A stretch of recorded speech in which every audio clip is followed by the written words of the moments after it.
Hello and welcome back to the course on machine learning. Today we're going to talk about a specific aspect of the k-means algorithm, which is the random initialization trap. So let's have a look at this phenomenon and see what it's all about. So, random initialization trap. So here we've got a scatter plot, again with two variables. So we've got the x and y coordinates. And in this case, let's say we're going to choose three clusters. So right away you kind of tell which is the final result. What is the final result going to look like if we choose three clusters? It does look like you can pretty easily spot them here. But let's nevertheless form this operation, this algorithm. And if we initialize our centroids like this, then what we'll get is, because we already kind of can tell that probably that's a cluster, that's a cluster, and that's a cluster. So just to make the algorithm a bit faster, so we don't have to do too many easy steps and iterations, we're going to select our centroids like this.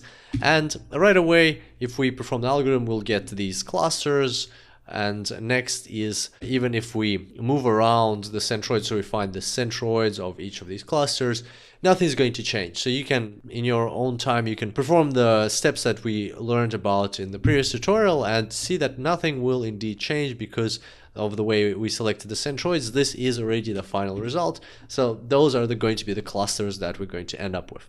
So that's kind of the end result of the k-means algorithm, because we selected the clusters, the centroids, in the places where we did. Now, the question is, what if we select the centroids in different locations? Will we be able to change the result? Will the result be different? And of course, an algorithm has to be, what we want from this algorithm is for it to give us a deterministic result, because we can select the centroids at random, and therefore we don't want that selection of centroids to affect how the clustering is going to happen. But let's have a look and see what happens. So what will happen if we had a bad random initialization? So bad is like a term we're going to use loosely for now, but you will see why we're using bad random initialization just now. So again, we're going to go through these steps that we discussed in the previous tutorial. We're going to choose the number of clusters, which is 3. We'll select at random 3 points, which will be our centroids. We'll assign each data point to the closest centroid that will form k clusters. We'll compute and place the new centroid for each cluster, thinking in terms of center of mass or center of gravity. And step 5 will reassign each data point to the new closest centroid. If any reassignment took place, we'll return to step 4. Otherwise, we'll go to the end because the model has converged. So these are the steps we discussed previously. Let's have a look at them in action. All right, so 3 clusters, and this time, instead of selecting the centroids here, here, and here, what we're going to do is we're going to select them differently. We're going to select the centroids like this. So we'll put one centroid here on this side, one centroid here, and one centroid here. So let's have a look what happens now. If we draw a line, so this time we have 3 clusters, 3 centroids, but the principle is kind of the same. We still have a point which is equidistant from all 3 of them. So this point over here is the same distance from all 3. And then this line is equidistant from these 2, this line is equidistant from these 2, this line is equidistant from these 2. Again, this is not part of the algorithm. As part of the algorithm, you would just take each individual point, you look at this point, and you would see which centroid is the closest. So this time is green, you'd color it green. This one you check again, you'd color it green. This one you check again, color it green, and so on. Then this one is the closest to red, you'd color it red, and so on. But just to make things easier for ourselves, we're going to use this little hack. We're going to use these lines to say anything in this part of the chart is going to be closest to red, just because these are equidistant lines. Anything in this part of the chart is going to be green, anything in this part of the chart is going to be blue. It'll just save us time. So based on this method, we can tell right away that this is the red cluster for now, this is the blue, this is the green. So now we've assigned each data point to the closest centroid. That's great. Now we're going to move on to step 4, and we're going to move these clusters. So we're going to recalculate, compute, and place the new centroids for each cluster. So there we can see that that is probably the center of mass for the red points. That's the one for blue points. That's the one for green points. So we move our centroids to the new locations. And now we're going to perform step 5. We're going to reassign each data point to the new closest centroid.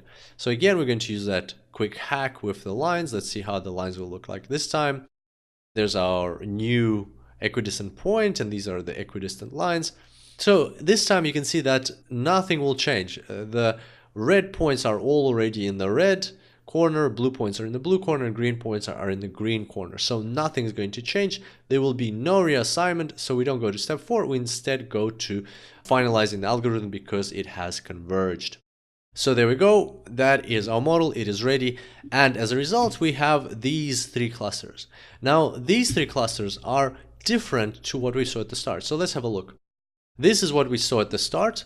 We're going to call them the true 3 clusters because you can tell just from the chart, you can tell that these points would most likely form a cluster, these would form a cluster, and these would form a cluster. Just by looking at it, you can intuitively tell that is the case. This is what we got at the start of the tutorial, and this is what we got now. So you can see that the 3 clusters are different.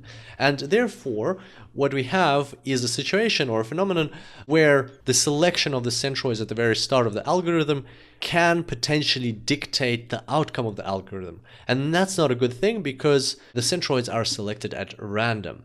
So how do you combat this? How do you battle this? Well, the answer is actually not as straightforward. There is an addition or a modification to the k-means algorithm that allows you to correctly select the centroids. And the solution here is the k-means plus algorithm. Now, at the same time, I wanted to mention that we're not actually going to delve deeply into the k-means plus algorithm and how it's structured. You can definitely read up more about it on Wikipedia or other sources. It is quite a involved approach in how that selection occurs. But the good news is that all of this happens in the background. So the k-means plus happens either in R or Python or whatever tool you're using. You don't need to actually implement it. So it's just a good idea to be aware of this issue, that there's a true cluster result that you're after, and there can be some false or some non-desirable clustering results, clustering outcomes of the k-mean clustering algorithm.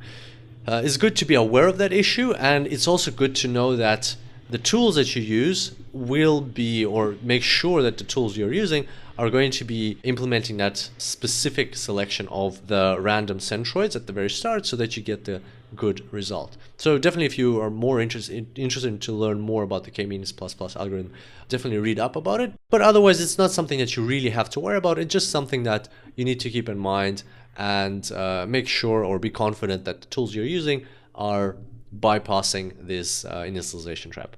So hopefully you enjoyed today's tutorial, and I look forward to seeing you next time. Until then, enjoy machine learning.